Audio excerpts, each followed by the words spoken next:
In the previous episodes, we've got our details and embossed initials. In this episode, we are going to process the edges of some of our details to prepare them for assembling.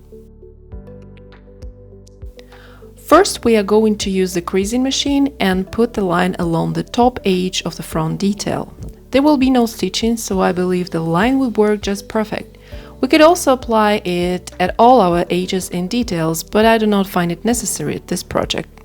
What I do next is I round the edges using the edge beveler. As you can see, I work only with the certain details in certain edges. It is the details of the front part that need to be treated before assembling and the detail that I will later apply on the closure.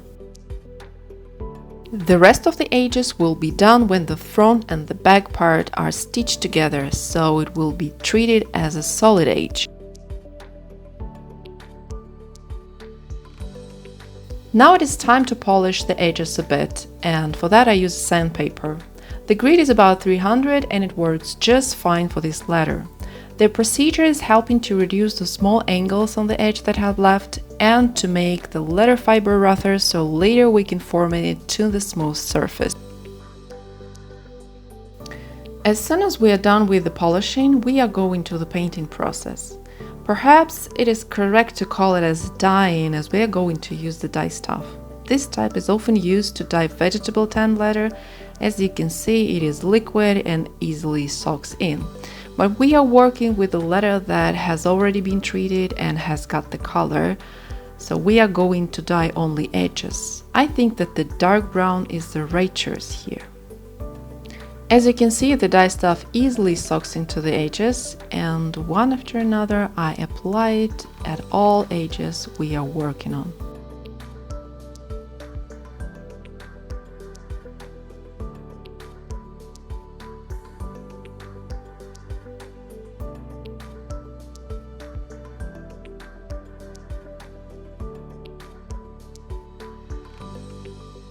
And now I finished and I let the pieces dry a bit.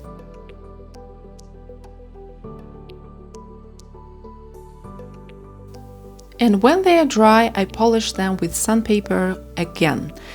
At this time I use the finer grit, it is about 400, and as soon as I see that my edges have become smoother, I dye them a second time.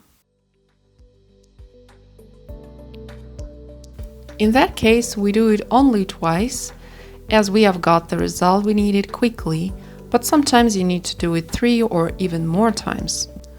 Working with edges is one of the most time-consuming things in letterwork. At the same time, the condition of the edges represent the quality of the work. Nicer it looks, higher quality product you have. I don't want to say that the raw edges are something forbidden. Each product has its own appearance and requires its own treatment. And our product has to have smooth and shiny edges. In order to achieve that, we are going to the next step and do some burnishing. For this procedure, I'm going to use a special edge treatment. We've talked about some of these in the episode that is devoted to the dye stuff and liquids. The one that I use is making the edge softer at first.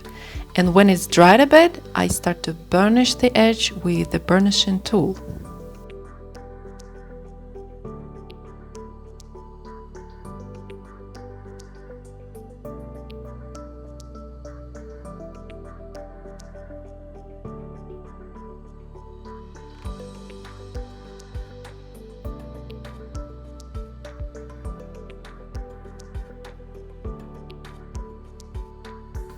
First of all, it glues the letter fiber together.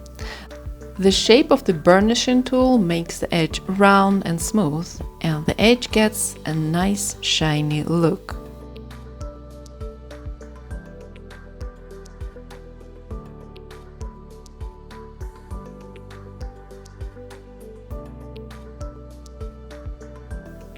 By the way, for both polishing and burnishing you can use the machines.